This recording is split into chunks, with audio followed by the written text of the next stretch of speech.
Well, last time I kind of fucked up the video and didn't get to record the boss room, so I'm going to do this again. I'm going to try to explain a little more about the gear and the build and my gems. So I'm going to do this map and try to clear everything in the boss room. You got some monster damage. The chaining is that's a non-factor. Beyond is fun. I'm really looking forward to that. This character tends to create a lot of Beyond monsters. I really like that. So let's see. So my quill rain here is 6 socket, but it's only 3 linked. And in the 3 link on my quill rain is just reduced mana, purity of fire, and clarity. I can put vitality in here too, in case I want the life regen, which can be handy for bosses where I run out of flasks, which, yeah, happens every once in a while. It happened in my last fight. And then I've got a portal gem. Blink arrow really doesn't need any supports, and it's super handy. And then Arctic armor is really key, of course. I'd like to get plus skills on my Arctic armor somehow, but I'm not sure. I've got Inner Force, which is, that buffs it quite a bit, 21%, but, accidentally tapped out. So that buffs it 21%, but, it's not as good as those plus gems to get it up beyond max. Heat Shiver is really interesting, and it's a pretty bad helmet. It has no life, its defenses are low, it gives you resistance penalties, but it has increased mana regeneration, which with no Eldritch Battery is really key to this build. In order to sustain enough mana regen to run Mind Over Matter and Arctic Armor with no EB, you really need mana regen on a lot of gear. And then the +1 cold and fire gems means that all of my explosive arrow, fire pen, and increased burning damage, I got the 14Q there. I bumped that one up to 20, but I think I bought it at like 14.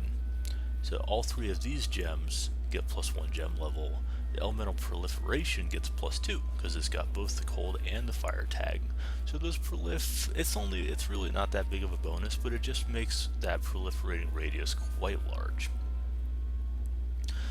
My quiver is just life and resistances, because really there's not much this build gets out of quivers. It doesn't, physical damage, nothing. Elemental weapon damage, nothing. Crit chance, crit multi, again, nothing. Attack speed would be nice, but my gear sucks, so I needed the fire res. And an extra arrow would be really good. So I corrupted this quiver, got chaos res out of it. It's better than crit for this character, to be honest. So I have resolute technique, which enables me to be very certain that my explosive arrow charges are going to build up to the number that I want them to. If I want to do 3 for clearing whites, I can do 3. If I want to do 5, I can do 5. I'm never going to miss, and that's really key. My amulet is a series foible. I'm to the point where I don't need the reduced attribute requirements, so I'd really like to get rid of this for a nice rare with fire damage, max mana, mana regeneration, and life. That would be ideal for this build, but again, that's like probably an expensive item. The series foible, you can get it for probably 5 alts if you looked. These rings are pretty good. They have max mana, mana regen, again very important, a little bit of res, crafted life, not super expensive rings. I think I got one of these for 1C and the other one I paid like 5 for. I think I paid 5C for this one because that's got pretty decent rolls. And then the belt, I had a different belt on, and just, fucking around, I corrupted the belt of the Deceiver and got this. And that's a, decent chunk of res, good chunk of life. Strength is always nice. And then the armor, every little bit of armor kind of adds up. Gloves, attack speed is nice, life is nice. Again, nothing real special. Probably I want to replace these with something with I don't know, I'm thinking of going straight armor on this character. The evasion helps a little bit, but probably not a lot. But you know, just attack speed, more life, and then resistances. Resistances would give me a little more flexibility in my other gear, and that would be nice to have. And my gloves are pretty solid, or my boots. I've used these boots to level almost every single one of my characters on this league. They're just, you know, there's nothing super special about them. They've got mediocre rolls for all the important rolls for boots to have, so they're handy. Alright, my flasks, Seething Divine, animation's not the best bonus, but it's 20Q, so yeah, that's what I'm using. You know, this flask is really good because I hit it and I keep regenerating for a long time, which in sustained combat is quite important. This flask was probably the best drop this character's ever seen. It's not required for the build. It is more expensive than all of this character's other gear combined. You know, pretty standard granite flask. I'd rather have plus charges or charge recovery, but you know, it's not the duration and the increased armor are what's really key on that. And then a Quicksilver with charge recovery and increased evasion is kind of nice. My character has a little chunk of evasion, 1570. It's enough. Let's see. Let's hit it and see what it goes up to. Yeah, it's still not that much, but you know, flasks, they're important. And I'm sure if this were a hardcore character, it would be really important. But they give me, you know, they get things done. This is the map we're gonna do. Desecrated ground, no big deal. Monster speed, that could be tough. Chaining, nothing beyond fun. I already went over that, so let's do it.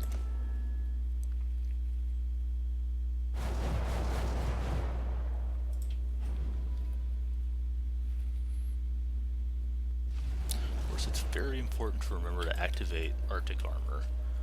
Oh geez, that guy's fast. If you activate Arctic armor, I'm gonna have to be kind of careful with these charging mobs. You know, really use the terrain. Activate Arctic armor, you're gonna die. Physical hits they'll kill you pretty good with no Arctic, especially little ones.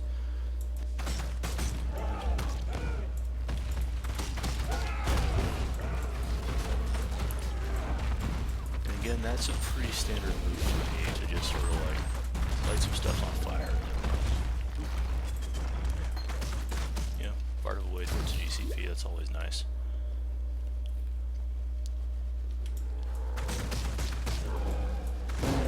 Like, when you compare it to other builds with good clear speed, you think of like pressing the attack button once and then like fields of monsters die. You know, there's like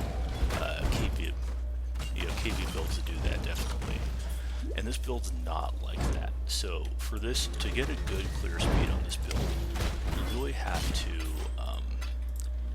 be constantly doing things. You can't slack off, and you also can't like.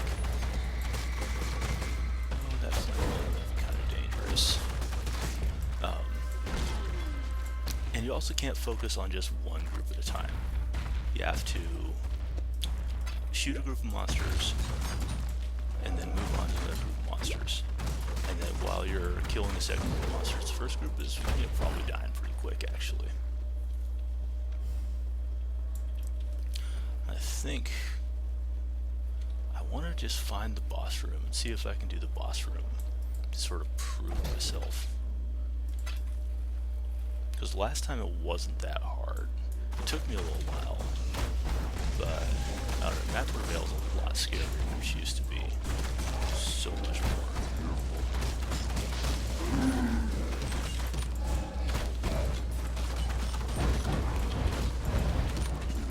I get kind of, if I were a better player, I'd be a lot more efficient about this spell, like putting down exactly 5 shots and then moving on.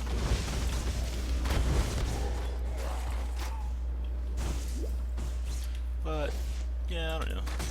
This works. It's the thing I like about it is the constantly moving around, constantly blink arrowing, having to pay attention to flasks and cooldowns on Blink Arrow, and just you have to really pay attention to everything that's going on around you. It makes the build so much more fun for me. But I think it's not the kind of build where you can, like, you know, sit around and play stoned, because that'll get you killed. Yeah, I don't know, unless you're really good at playing Path of Exile stoned. I'm sure some people are.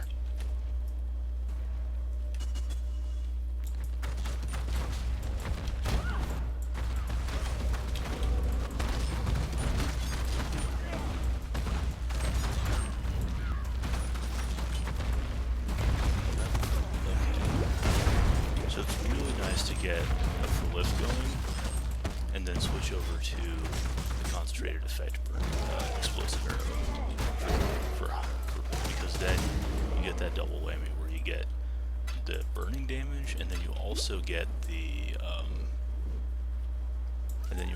that higher damage with less AoE. A little frightened of these blue chargers. So, I don't know. I guess I shouldn't be that much. It's weird.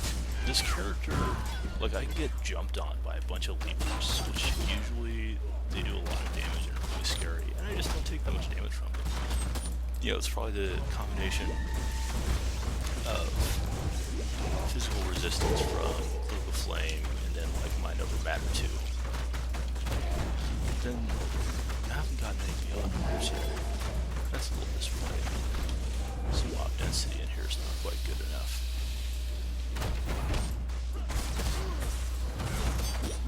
So, I'm really careful about wanting to hit my granite flask with this charger around. Something that is interesting about the chargers is that their hit roll and their damage roll is calculated at the beginning of the charge. So if you hit your granite flask when they're, like, on their way to you, it's too late. It's not going to do anything. Okay, if we get a good burn in here, we can see what it does to fracturing mobs. I really love it. Fracturing is just, like, free. I believe in traveling light. It's just free quantity for this build, which is really nice.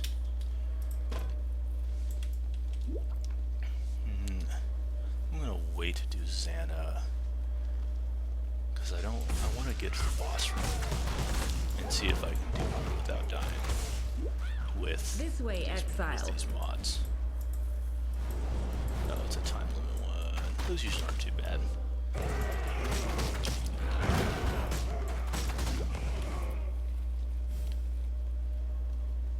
And now, you know, finding Xana in a map is like getting a blowjob on your birthday. It's just extra super good. Make a portal here. Make it, sweet. That's gonna help me get flask charges back. So that's, fuck, what's in here? Okay, well, this fight's gonna get interesting, I think. And I might need to shut the fuck up for a little bit and not talk that much, because this is scary right now. Now, I'm not playing hardcore, but I really don't like dying. It's like a shame thing. Actually, I did like an earlier version of this build on Beyond and got to like level 70 something. But I didn't. It was an older skill tree, and I really didn't have the layers of defense. I didn't have my over matter. Oh man. My mana down pretty quick.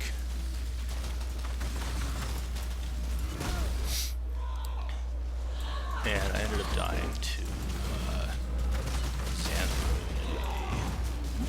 Xana beat the shit out of me in a bazaar.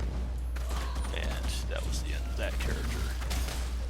And so, you know, Beyond was pretty fun, but I think playing hardcore for me is just more stressful, and I get really focused on the like, oh, well, like if I give up, like it actually made me quit playing the game for a while, because I was like, well, you know, like all the good players play hardcore, and if I can't make it in hardcore, then I just don't want to play the game at all. But I came back, and I'm really happy I did. This game's been a lot of fun for me. Okay. When your mana gets down really low like that, you have to make sure your Arctic armor doesn't turn off. Which I think in this fight, I don't know, until she summons her like fire buddy, the Arctic armor might not be a big deal. I don't know. Those the dancing weapons in like in these big fights like this where there's a lot going on, I have a harder time keeping track of how many charges I put down. And I think that ends up being very inefficient. Let's see if I can. Hopefully she summons some hat that I can get some proliferating around her. That'll make it a lot faster.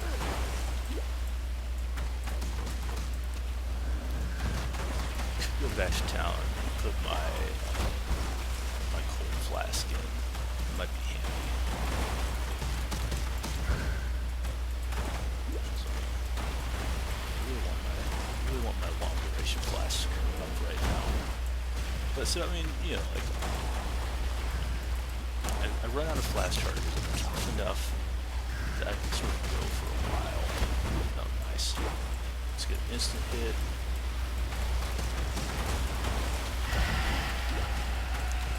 She's got so many of these stupid weapons around. And yeah, you know, I'm sure like some like 100x build or like Factor or something should probably be dead like 3 times over right now. But again, like you gotta think of like what kind of gear this character has. It is not much. Oh, if I can kill some of these little guys, let's try to see kill some of these little guys. Nice. It's not a lot. It's not a lot of gear, and this is a hard boss in a pretty tough map. And I'm doing it. I think that's fun. I think it's a lot of fun. And make sure to get my mark back real fast as I go. She is getting there. I really don't want to get overzealous. That's the. I have some deaths on this character. I have like about 20 deaths, and they're mostly from trying boss rooms, and I wasn't ready for them. Just because I like to test the limits of my character. And that's the other reason why I like playing softcore. I feel like you get to try things out a lot. Oh, jeez, that was really dangerous. I'm sure some of you are going to make fun of me on Reddit for that. Yeah, let's go back to town.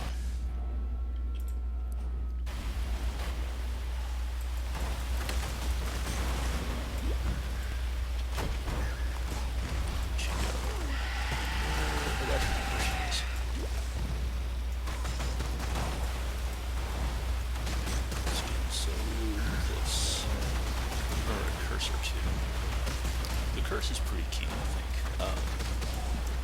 Just the extra ignite chance and the minus max res. Maybe a quality. There she goes. Popped her. Huh. I believe in traveling light. Yeah, that's well, that's it. I killed her, and it was a fun fight, and it wasn't super fast, but I feel like this character is tough enough that it doesn't need to be super fast and it keeps you engaged. And that's what I like about it. And I hope you all like it too. So, thanks for your time. Bye.